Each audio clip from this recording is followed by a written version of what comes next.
Mes amis, on retrouve Florent Machabert, chroniqueur bien connu avec qui on fait Où passe notre argent chaque semaine. Nous avons fait, enfin surtout lui, parce que c'est lui qui travaille. Moi, je me contente de poser des questions sans rien connaître au sujet. Nous avons fait beaucoup de sujets sur la sécurité sociale, Et aujourd'hui, nous parlons des contributions de la France à l'Union européenne, puisqu'il y a beaucoup de fantasmes sur le sujet. Donc, j'en profite pour dire que Florent est t'es combien? T'es 9e de liste? 9e, ouais. 9e de liste sur la liste Prenons-nous en main, pnem.eu.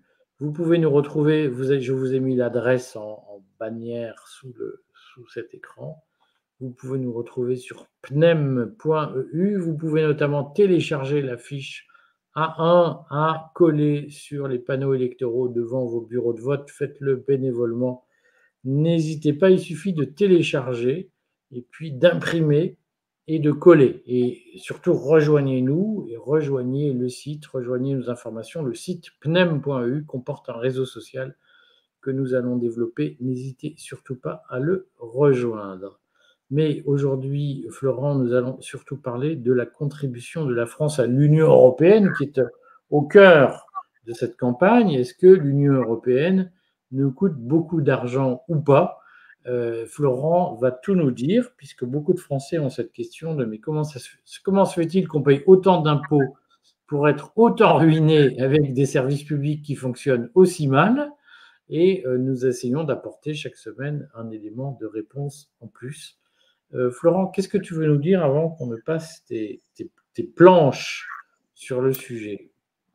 Non, effectivement, on se rappelle, la France, c'est 1500 milliards d'euros à peu près par an de dépenses publiques, 57% du PIB. Et donc, on va voir aujourd'hui le poids de la contribution de la France au budget de l'Union européenne. Et surtout, il va falloir remettre ça en perspective avec le projet de fédéralisation de l'Union européenne, à laquelle la liste s'oppose, évidemment, donc de création d'un État fédéral qui viendrait se superposer et dissoudre les États-nations, les 27, ce qui évidemment s'accompagnerait forcément de contributions beaucoup, beaucoup plus lourdes, avec un impôt européen, un Bercy européen, enfin le cauchemar de tout libertarien. Voilà alors, tu as préparé quelques petites planches. Voilà.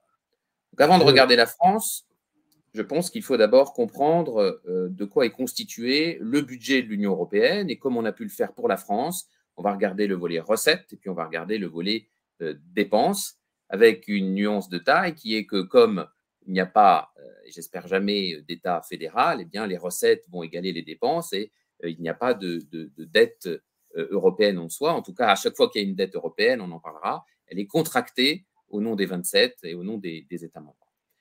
Donc, sur le budget de l'UE, donc j'ai pris les données 2023, le budget de l'Union européenne, c'est environ 170 milliards d'euros, pour se donner une petite idée, avec des recettes qui sont organisées et qui proviennent finalement des 6 sources suivantes. L'essentiel, pour presque 2/3, pour 64%, donc pour 108 milliards d'euros en 2023, ce sont précisément les contributions des 27. Donc, ça veut dire que chaque État membre, en fonction de son poids économique dans l'UE, eh bien, verse à peu près l'équivalent, on verra que c'est un petit peu moins, verse l'équivalent de 1% de son PIB annuel, avec un plafond. Alors, pour la mandature 2014-2020, puisque le budget européen fonctionne par période de 7 ans, donc sur 2014-2020, il y avait quand même un plafond de cette contribution de chaque État au budget de l'UE qui était de 1,2%. On va voir pour la France, sur la période écoulée, c'était moins, c'était 0,8-0,9%. Mais je tiens à faire remarquer à nos auditeurs que pour la période 2021-2027, ce plafond a été de façon inquiétante relevé à 2%. Ça ne veut pas dire que la France paye d'ores et déjà 2%, mais le plafond a été relevé et on verra en fin de diaporama qu'il y a quand même quelques indices qui permettent de comprendre pourquoi ce plafond a été relevé et on verra s'il y a motif ou pas à s'en inquiéter. Donc, on voit que voilà, 2/3 du budget de l'Union européenne, c'est la contribution directe des 27. Et puis après, on a un certain nombre d'autres ressources qui viennent compléter ce budget.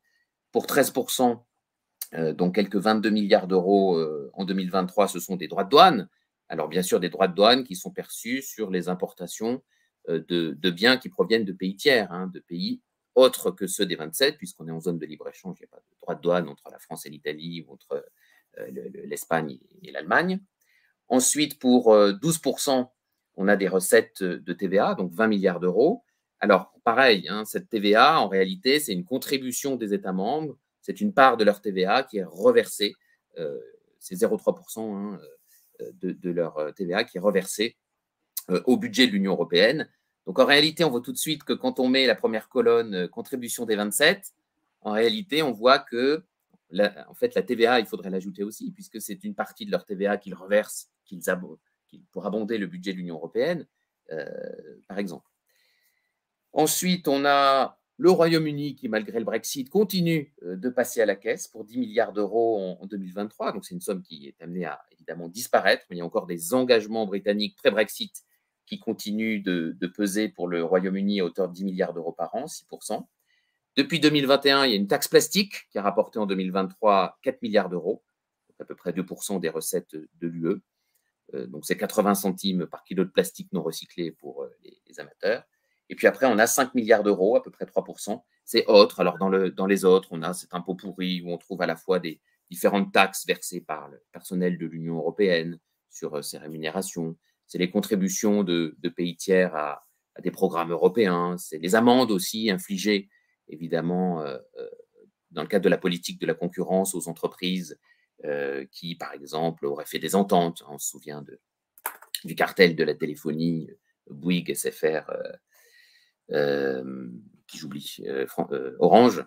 Donc voilà, il y a aussi toutes ces amendes qui viennent. Voilà. Donc, en fait, donc les États membres payent bien sûr leur contribution directe, mais en réalité, il y a aussi une fraction de leurs ressources propres, comme la TVA ou des droits de douane, qui doivent être reversés par les États membres au sein de l'Union européenne. Et en réalité, je le disais en introduction, tant qu'il n'y a pas d'État fédéral, et on espère qu'il n'y en aura jamais, il n'y a pas d'impôt européen, il n'y a pas de ministère des Finances européen, et donc il n'y a pas en réalité de ressources propres à l'Union européenne. Et en fait, toutes les ressources proviennent des 27 et même des 28, puisqu'encore une fois, le Royaume-Uni, bien qu'ayant pris son indépendance, ayant retrouvé son indépendance vis-à-vis de l'UE, eh bien, continue de payer.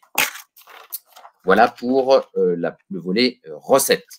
Alors en face, il y a des dépenses, les choses s'équilibrent, et en fait, on voit que il y a deux gros piliers de dépenses, puisque les 2/3 de ces 170 milliards d'euros eh bien, se répartissent sur, premier pilier en rouge, pour un tiers, la PAC, donc depuis 1962, donc la politique agricole commune. Et puis, deuxième pilier pour 30%, donc 51 milliards d'euros. Donc, c'est deux dépenses à peu près équivalentes de 56 milliards d'euros pour la PAC et 51 milliards d'euros en 2023 pour la politique de cohésion. Alors, je dis un mot de chacune de ces politiques. Donc, politique agricole commune, on avait consacré, au moment de la crise agricole, au mois de mars, on avait consacré une émission complète à ce sujet, dans laquelle on avait déjà expliqué que l'essentiel de des sommes versées dans le cadre de la PAC, 3/4 pour être précis, donc un peu plus de 40 milliards d'euros, consiste, ce qu'on appelle le pilier garanti, consiste à garantir des prix et garantir des revenus aux agriculteurs européens. Et puis le quart restant, donc à peu près 12 à 15 milliards d'euros, c'est assurer le développement des zones rurales et en particulier leur durabilité, toutes les préoccupations environnementales.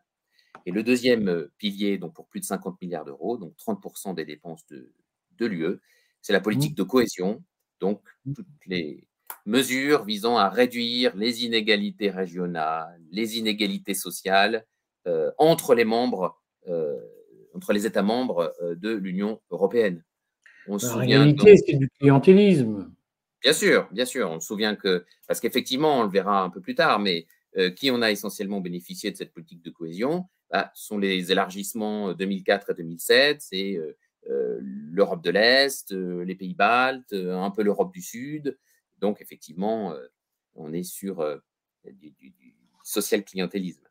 Et puis après, on a 14 milliards, 8% c'est de l'action extérieure, hein, c'est la diplomatie de l'UE, c'est l'aide au développement, c'est l'aide humanitaire, c'est le soutien aux pays candidats. Pour autant, 14 milliards d'euros, 8%, c'est quand même pas beaucoup la R&D. Donc, on comprend peut-être pourquoi on n'a pas nos GAFAM à nous quand on regarde ce budget de la R&D, même si ça vient s'ajouter à ce que chaque État membre consacre à ce poste de dépenses. Et puis, quand même, pas inintéressant, on a les dépenses de fonctionnement de l'Union européenne pour 7%, donc 12 milliards d'euros chaque année dépensés en dépenses de personnel, de la Commission européenne, du Parlement européen, de la Cour de justice de l'Union européenne, de la Cour des comptes européenne, etc. Voilà Les parlementaires, les les parlementaires, fonctionnaires. bien sûr, toute la bureaucratie européenne. Donc voilà les deux volets, recettes-dépenses du budget de l'UE sur l'année complète la plus récente, qui est celle de 2023. Alors la France dans tout ça, allez-vous me dire? Eh bien, la France contribue, en tout cas va contribuer pour 2024 à hauteur de presque 22 milliards d'euros au budget donc 2024 de l'Union européenne. Et on voit que depuis une dizaine d'années, c'est à peu près stable, compris quand même entre 19 milliards d'euros pour l'année la plus basse, donc 2017, et puis 27 milliards d'euros pour l'année la plus élevée, 2021. Ça nous fait, sur la décennie écoulée, une contribution annuelle moyenne de à peu près 22 milliards d'euros. On garde ça dans un coin de notre tête parce que quand on va devoir sortir sa calculatrice et regarder ce que ça nous coûte et puis ce qui revient dans notre poche, il faut garder ce 22 milliards d'euros par an qui sort. Est-ce qu'on sait comment c'est calculé, ces 22 milliards d'euros? En fait, c'est par rapport à la première diapositive, c'est la contribution de la France comme État membre, la contribution directe, donc c'est de l'ordre de 0,8-0,9% du RNB en réalité de la France. Alors, c'est quoi le RNB? C'est le revenu national brut, donc c'est le PIB, dont on a expliqué plusieurs fois ce que c'était. Pour aller vite, c'est le PIB, même si ce n'est pas totalement ça. Voilà, pour aller vite, c'est le PIB, en fait, corrigé des entrées et des sorties de revenus du travail et revenus du capital. Voilà. Donc, s'il y a plus de revenus du travail et du capital qui reviennent en France, eh bien, on va corriger un peu le PIB à la hausse pour avoir le RNB. Donc, c'est ça, auquel on ajoute eh bien, ce que je disais, la part de recettes propres de la France qu'elle doit reverser au budget de l'Union européenne, que ce soit en droits de douane, lorsque, je ne sais pas, par exemple, Toyota envoie le Japon nous envoie des Toyota, et bien, il y a des droits de douane qui sont perçus, et il y en a une partie qui est reversée au budget de l'UE. Et pareil pour la TVA. Il y a eu une assiette harmonisée entre les pays, et puis on fait un calcul. Voilà. Donc, voilà, l'ordre de grandeur, c'est 20 milliards d'euros, un tiers à peu près du budget de l'éducation nationale, puisque ça reste notre maître étalon. Alors, à la sortie, on a ce que l'on verse chaque année, donc 22 milliards d'euros, et il y a en face un certain nombre d'aides qui rentrent. Eh bien, ce qu'on peut dire, c'est que la France est la deuxième contributrice nette des 27, et même dans cette diapositive, puisqu'on est sur la mandature 2014-2020, des 28 membres de l'Union européenne. Alors, pour bien comprendre ce graphique, là, on est sur la contribution ou le bénéfice net au budget de l'Union européenne. Donc, ça veut dire quoi? Ça veut dire qu'on a cumulé de 2014 à 2020 les contributions de chaque pays dont on a enlevé les aides qui ont été perçues en retour. Si on est au-dessus de 0, comme c'est le cas des 9 pays qui sont à gauche, donc l'Allemagne, le Royaume-Uni jusqu'à la Finlande, ce sont les pays qui sont des contributeurs nets, c'est-à-dire qui ont davantage versé au budget de l'Union européenne qu'ils n'ont en retour perçu d'aide. Et puis, pour les 18 autres pays qui sont à droite, ils sont en dessous de 0, ça veut dire qu'ils sont bénéficiaires nets, ça veut dire qu'ils ont contribué au budget de l'Union européenne moins qu'ils n'ont perçu d'aide, encore une fois, en cumulé sur la mandature écoulée 2014-2020. Donc, quand on regarde les principaux contributeurs nets, on voit en fait l'Allemagne, le Royaume-Uni, donc on comprend mieux aussi le Brexit. Le Royaume-Uni était le deuxième contributeur net de l'Union européenne. Donc l'Allemagne reste le premier en raison de sa contribution directe importante, puisque c'est le premier PIB de l'UE. Mais en fait, vient immédiatement la France. Quand on enlève le Royaume-Uni, la France est le deuxième contributeur net. Ça veut dire que sur la période 2014-2020, la France a versé presque 45 milliards d'euros en plus, si on fait la différence entre ce qu'elle a versé et ce qu'elle a perçu comme aide. Donc 45 milliards d'euros sur 7 ans, ça fait à peu près 6 milliards, un peu plus de 6 milliards d'euros par an de contribution nette de la France à l'Union, au budget de l'Union européenne. Ensuite, on trouve l'Italie, Pays-Bas, Suède, Autriche, Belgique, Danemark et Finlande. En fait, on voit essentiellement que ce sont les pays fondateurs de l'Union européenne, plus quelques autres. Le seul qui est fondateur, mais qui est bénéficiaire, c'est le Luxembourg, parce qu'il accueille généreusement des institutions de l'Union européenne, la Cour de justice de l'UE, la Cour des comptes. Le Luxembourg, qui est de très très loin le pays par habitant le plus riche de l'Union, tout à fait, est capable de ramasser 450 millions d'euros de l'Union européenne. Là, on se dit, mais on rêve. Et quand on voit l'Espagne, le Portugal, qui sont quand même des pays qui globalement ont bien profité de l'Union pour se développer, sont quand même des pays bénéficiaires du système. Le scandale absolu étant la Pologne et la Hongrie, qui sont des pays qui gagnent beaucoup d'argent au fond grâce à l'Union et qui se plaignent beaucoup de l'Union. Tout à fait. La Pologne, effectivement, a perçu en continu chaque année plus de 10 milliards d'euros par an de l'UE, une fois qu'on a fait sa contribution, moins les aides perçues. Alors, donc ça fait 6 milliards d'euros à peu près par an pour la France. Ça fait l'équivalent, si on le ramène à chaque Français. Allez, en gros, ça fait un peu moins de 100 euros par an et par Français. On voit évidemment qu'il y a beaucoup plus de bénéficiaires nets que de contributeurs nets. Alors, on est deuxième contributeur. Il y a quand même un domaine dans lequel on est le premier bénéficiaire, c'est ma diapo suivante, et on s'en doute, on en a beaucoup entendu parler au mois de mars, on en avait parlé en grand. Précédente émission, c'est la PAC. Donc la PAC, on est le premier État membre à bénéficier de la PAC. Donc on a vu tout à l'heure, je crois que c'était la deuxième diapo, que la PAC, c'était aller pour arrondir à peu près un peu moins de 60 milliards d'euros par an d'aide, que ce soit sur le pilier des revenus et des prix ou sur le pilier du développement rural. La France arrive en tête puisqu'elle capte presque 10 milliards d'euros, 9,5 milliards d'euros, là c'était en 2022, 10 milliards d'euros à peu près de PAC chaque année, c'est-à-dire qu'à elle seule, elle capte 16 à 17% de la politique agricole commune, devant l'Espagne qui en capte 12%, à peu près 7 milliards d'euros, talonné par l'Allemagne, un peu plus de 6 milliards d'euros, donc 11% de la PAC, puis l'Italie, 10%, presque 6 milliards d'euros, et enfin la Pologne, là aussi, la Pologne, grande bénéficiaire aussi, les agriculteurs polonais captent 5 milliards d'euros par an à peu près de la PAC, c'est 2 fois moins que nous, mais c'est quand même le cinquième bénéficiaire de la PAC.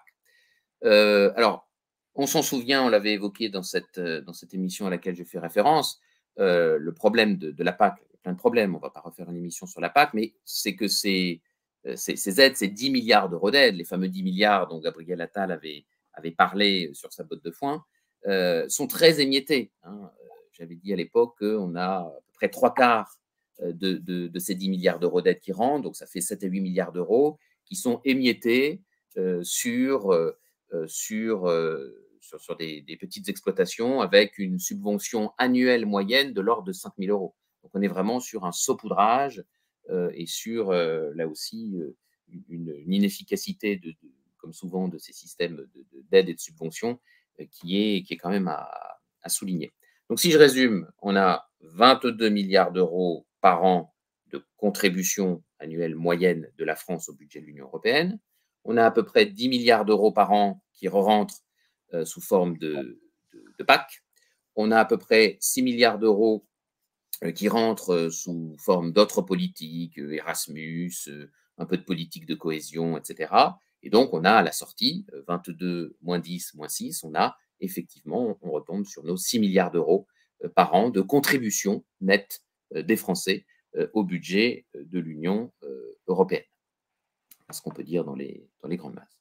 C'est Alors, ça qu'il faut souligner auprès des gens qui oui, sont parfois un peu perdus, c'est oui, qu'au fond, derrière l'affichage entre, on va dire 25 milliards de oui, contributions, oui, il y a en réalité 5 ou 6 milliards de contributions nettes, puisque tout à fait. nous recevons par ailleurs des aides diverses et variées, des aides Oui, agricoles, des aides de cohésion, oui, qui font que, grosso modo, il y a des sommes qui viennent en déduction de ce qu'on paye. tout à fait. Et donc, Alors, quand on entend les gens dire il n'y a plus qu'à payer, il y a plus qu'à ne plus payer nos contributions à l'UE, ça veut dire aussi que, inversement, nos exploitations agricoles auraient du mal. hum, Et en tout cas, certaines d'entre elles, puisque hum, la répartition, la distribution, comme on dit, n'est pas hum, forcément très égalitaire hum, ni très cohérente, mais il y a par ailleurs des aides locales. Moi, quand je passe en province, je vois tel théâtre, tel hum, gymnase, telle salle de danse a été construite au titre des aides européennes à la cohésion. Et hum, en fait, il faut avoir conscience que si on supprimait nos interventions auprès de l'Union européenne, il y a un hum. certain nombre de villes de province, puisque les aides de l'Union européenne profitent beaucoup aux petites villes de province. Beaucoup de petites villes de province seraient privées de salles de spectacle et de choses de ce genre. Tout à fait, tout à fait. Et autre point à corriger, c'est qu'on entend beaucoup dire que quitter l'Union européenne, ça nous ferait économiser 25 milliards d'euros par an. Il faut quand même corriger ce chiffre. Si on veut compléter la phrase de façon factuelle, c'est plutôt effectivement 6 milliards d'euros. On économiserait notre contribution nette, mais pas notre contribution tout court, ce qui est notre façon de. Et encore, on voit que les Anglais continuent de passer à la caisse, alors même que le Brexit est effectif depuis 2020, que là, sur le budget 2023, ils versent encore 10 milliards d'euros. Donc, on l'a dit maintes fois, mais ni le Frexit ni la sortie de l'UE ne sont une baguette magique avec une ardoise qui disparaît instantanément. Dans ce que j'ai évoqué tout à l'heure sur le rehaussement du plafond de la contribution des États membres, qui est passé de 1,2% à 2% pour la nouvelle mandature 2021-2027, qui engendre d'ailleurs allègrement, on le voit, les élections européennes. On voit bien que le pouvoir n'est pas du côté du Parlement, même si ce sont des élections importantes. Eh bien, on a une bombe à retardement qui est le plan de relance européen, on s'en souvient, dont le remboursement va commencer à partir de 2028 et qui risque de peser sur les finances des États membres. Donc, on se souvient que ce plan de relance européen, donc c'est le Next Generation EU, qui a été voté en juillet 2020. C'est la date de parution aussi, on s'en souvient du livre The Great Reset de Malray et Schwab. Pourquoi je dis ça? Parce que c'est un plan de 750 milliards d'euros à l'époque. Avec l'inflation, c'est plutôt plus de 800 milliards d'euros maintenant, qui a été voté pour répondre aux conséquences de la pandémie et qui a pris essentiellement la forme d'un emprunt de la Commission européenne sur les marchés financiers. Comme la Commission ne peut pas s'engager elle-même, elle a engagé les États au nom des 27. D'ailleurs, dans la liste Prenons-nous en main, nous contestons le fait que les institutions européennes nous engagent sur des sommes, en tout cas sur lesquelles les parlements nationaux n'ont pas été consultés. Concrètement, c'est 360 milliards d'euros de prêts aux États membres, puisque la Banque centrale européenne notamment n'est que la filiale des banques centrales nationales, de la Banque de France, de la Banque nationale d'Italie, etc. Et ça, il va falloir passer à la caisse à partir de 2028. Et la clé de répartition, c'est celle de la contribution directe des États que j'ai expliqué au budget de l'Union européenne. C'est en gros le PIB ou le RNB de chaque pays. Donc ça risque de nous coûter chaque année, à partir de 2028, 2,5 milliards d'euros en plus. Sur une base allée de 25 milliards d'euros, on voit que potentiellement, ça fait plus 10% à partir de 2028 de contribution de la France au budget de l'UE à cause, ou en tout cas pour le remboursement de ce plan de relance européen, de cette facilité pour la reprise et la résilience dans le jargon technocratique européen, qui nous pend au nez. Ça aussi, c'est quand même un élément à avoir en tête. Et ça peut expliquer, ajouté à la volonté de transformer l'UE en État fédéral, ça peut expliquer que le plafond de contribution des dépenses, de contribution pardon, des États membres au budget de l'UE ait été quasiment doublé pour la mandature qui s'achèvera en 2027 et qui va peut-être encore être relevé pour la mandature qui suivra 2028-2035. voilà un élément aussi de contexte à avoir en tête et une épée de Damoclès. Il y a la dette publique française qui est abyssale, mais il y a aussi ce plan de relance européen, ces prêts aux États membres contractés sur les marchés financiers par la Commission européenne à partir de 2020, qu'il va falloir commencer à rembourser à partir de 2028. Voilà. Donc, quitter l'UE, c'est pas économiser 25 milliards d'euros, c'est en économiser plutôt 6 modulo la façon dont on se réorganiserait pour subventionner, enfin pour avoir une politique agricole française souveraine. Et puis, je crois que les éléments... Ça ne veut pas dire qu'il ne faut pas quitter l'UE. Ça veut dire qu'il faut diminuer le fantasme, mais on perd 25 milliards. Je lis beaucoup de commentaires de gens. Si les gens ont supprimé les 25 milliards, mais en réalité, les 25 milliards, c'est un faux nez. C'est-à-dire que c'est 6 milliards. Le coût réel de l'Union, c'est 6 milliards. Tout à fait. Pour mémoire, la protection sociale en France, c'est 850 milliards. Il faut quand même mettre les choses en perspective. 135 fois plus. Voilà, 135 fois plus. Et puis, ça permet aussi, ces éléments budgétaires permettent de mieux comprendre certaines des propositions que la liste porte, en particulier le fait que nous nous opposions à la fédéralisation de l'Union européenne, permet de comprendre que voilà, on n'a pas envie que la petite barre jaune dans un des graphiques qui correspondait au budget de fonctionnement, aux dépenses de personnel de l'UE, eh bien, deviennent sans cesse plus hautes. On porte aussi l'idée qu'il faut mieux contrôler, il faut que le Parlement des États membres contrôle mieux le budget européen, les recettes, mais aussi les dépenses, avec même la proposition d'un droit de veto des parlements nationaux, du Parlement français, sur ce contrôle du budget. Et puis, on a déjà fort à faire avec les transferts sociaux en France, donc il faut effectivement arrêter avec ces transferts sociaux, ce clientélisme entre États membres qui bénéficient, on l'a vu, essentiellement à certains pays d'Europe du Sud et puis aussi, surtout, aux pays qui sont rentrés en 2004 et en 2007, donc pays d'Europe de l'Est, Pays-Bas, ceux, effectivement, tu le soulignais, qui profitent beaucoup, mais râlent aussi beaucoup, comme la Hongrie ou comme la Pologne. Voilà. Bon, mais écoute, voilà une mise au point qui est importante. Ce qui serait bien serait qu'on ait un spotlight, si j'ose dire, la semaine prochaine, un peu tordu, sur la participation de l'Union à la recherche et au développement, parce que c'est un peu l'angle mort du système. Est-ce que l'Union européenne finance de la recherche et du développement comme l'État sous De Gaulle, d'une certaine façon, ou bien est-ce que c'est juste un affichage et qu'au fond, ça se passe ailleurs? Mais en tout cas, merci Florent pour ces éléments et puis donc nous allons prospérer sur ces sujets et à la semaine prochaine. Merci, à bientôt.